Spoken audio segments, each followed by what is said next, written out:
Hello, and welcome to The Blind Potato. This horror story is uploaded by Reddit user Ben Woodling. If you want to know more about the author, link in the description. The title of this next story is A Room with No Doors.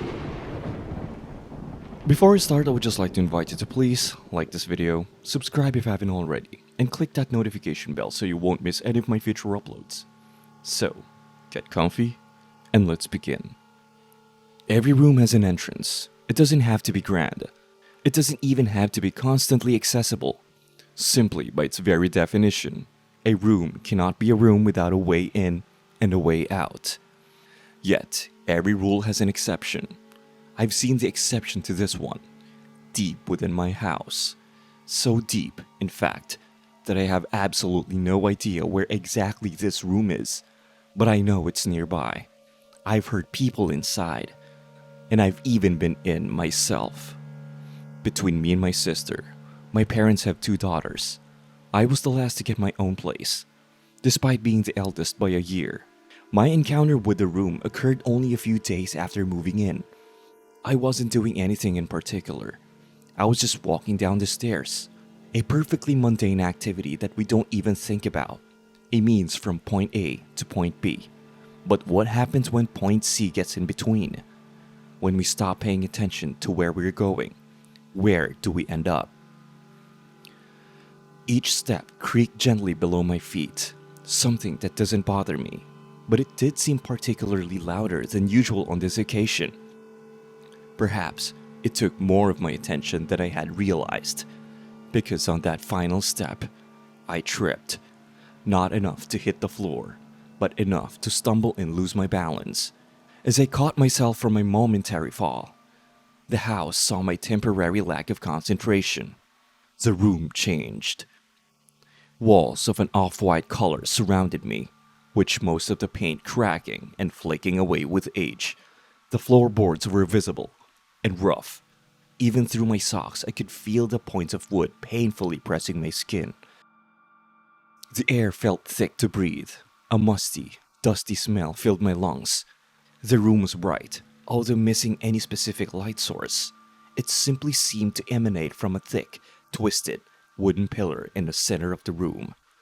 In one corner, an old mattress had claimed enough dust to be unsleepable. Even if cleaned, it didn't appear very comfortable. Needless to say, I was more than confused. My mind instinctively wanted to retrace my steps, despite the fact that I couldn't have possibly gotten lost. This was my home, with one staircase. I turned around to go back. It took this long for me to catch on to the fact that the stairs were no longer there.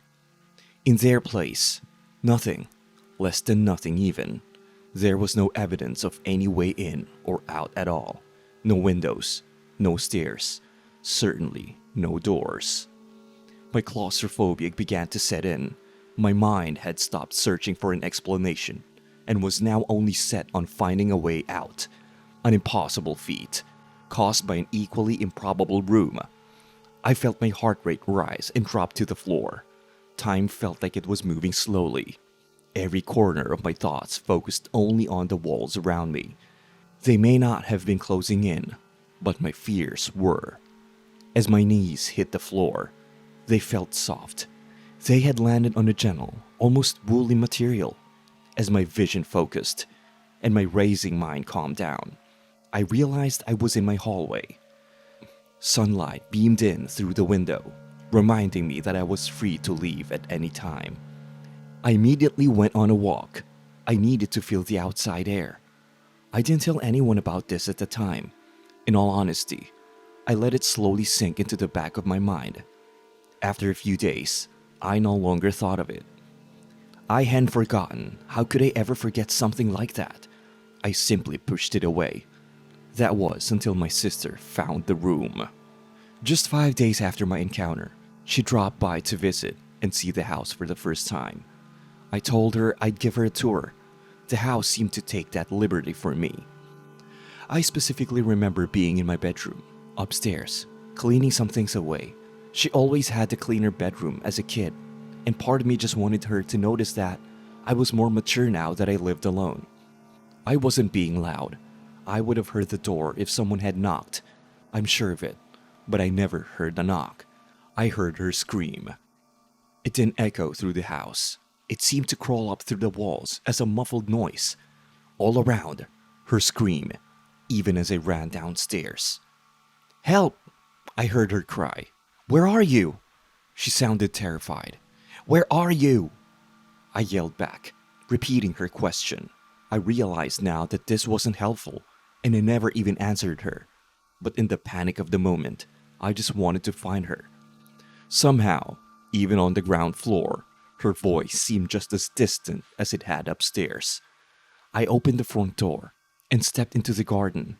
Only then did the sound seem to change. It was clearly coming from within the house. I turned back around. Yet, as I entered the hallway, I bumped into my sister. We grabbed each other. Where the fuck was I? The question alone caused my mind to think back to my experience. I pulled away from her hug, now feeling equally as shaky. A room with no doors? Her silence spoke for her. She had seen it too. She began to explain. You weren't answering the door, so I let myself in, and I thought the place looked strange, but I thought nothing of it. Another example of being unaware of your surroundings. As I closed the door behind me, it just disappeared. I ran around, and then suddenly, I bumped into you, and the room was gone. We sat down, and I told her about my experience. We told our parents. I felt more confident in telling people now that I wasn't alone on the matter. But obviously, they just saw it as some weird ghost story. Spooky.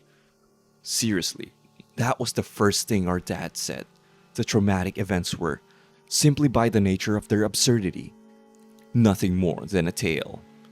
His tune changed when he came to visit just a few days later. It didn't just happen immediately, but it didn't take long. He had been sitting on a sofa with Mom for about half an hour. Where's the toilet? Upstairs, first door you see, it'll be open. I felt slightly guilty. Deep down, I think I knew he would find the room. When he came back with a pale expression, I had my answer. My mom looked rightfully concerned. You look like you've seen a ghost. Are you okay, dear? She spoke gently as she stood up to walk over him. He's seen the room. I explained for him.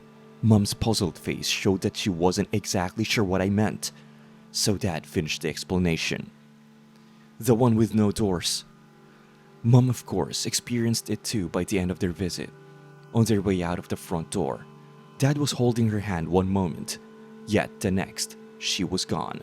Like the rest of the cases, she returned after a few moments later, albeit shaken up. Everyone who visits gets to see the room. There are no exceptions.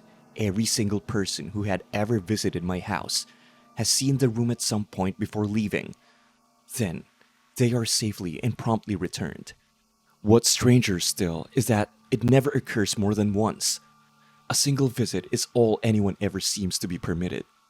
Family members, friends, mechanics, delivery drivers that step just one step too far. If you step foot through that front door, you will be seeing the room. This has been true for 3 years, as long as I lived here. It became almost charming. Last night, I met a guy whilst out with friends. He was nice, almost had a familiar sense to him. After chatting for a while, I told him about the room. Oh yeah, very funny. His skepticism was showing. I'm serious. Ask any of my friends here. They've all seen it. He didn't ask any of them. Perhaps he thought he'd sound just as insane as I did. You're just trying to get me back to your place. I smiled at this thought and played into it. Well, why didn't you find out? He came back to mine. He seemed to pause when he saw the house, looking pale already. I had never had someone look so frightened of the room before even seeing it. I told him that there was nothing to be afraid of. And after a moment, he apologized whilst following me inside. Once inside, his composure became calmer. He immediately told me he was going to use the bathroom. Without even asking where it was, he simply assumed it was upstairs and headed for it. Odd, I thought, but my mind was more focused on the upcoming witnessing of the room. I was excited to prove his doubts wrong. Strangely enough, he came back without having seen it. It takes some time for some people. Let me show you around. The more you move around, the faster it'll happen. I gave him a tour of the house. When we reached the final door upstairs, my bedroom, he smiled at me. Maybe it'll happen if we go in there. I smiled back, knowing his confidence would be humbled once he saw the doorless room. As I turned my back to him and opened my bedroom door, I felt his presence vanish. Turning around confirmed my suspicion. He was gone. Oh my God, the sound of his voice crawling up the walls. Where am I? I told you. Believe me now? Well, yeah, how long does it last? A minute at most. I spoke while laughing. Yet every rule has an exception. A few minutes in, I started to get worried.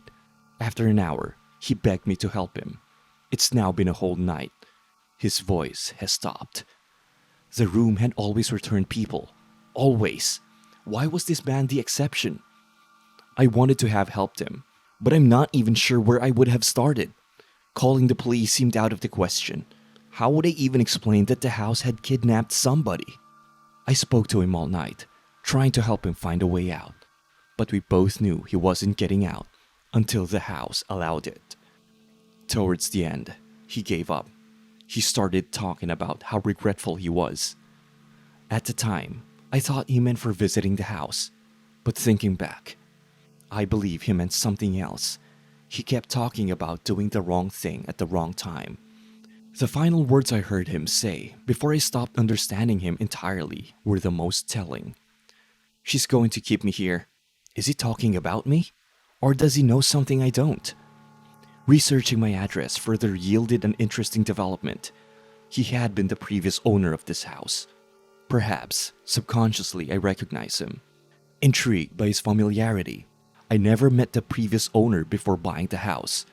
But it can't be a coincidence. I must have seen him somewhere before. I also found an old listing of this house from a few years before I moved in. The original floor plan had a basement, something this house currently lacks. Could this be the room? A friend of his came by today to ask if he was still here. I explained that he had left in the night. His friend came inside. He never saw the room. The room with no doors has found its prisoner, and it no longer takes visitors captive. If you enjoyed that video, feel free to hit that like button and subscribe if you haven't already. And click one of the videos here if you want more horror stories like that. And as usual, I'll see you again next time. You have a creepy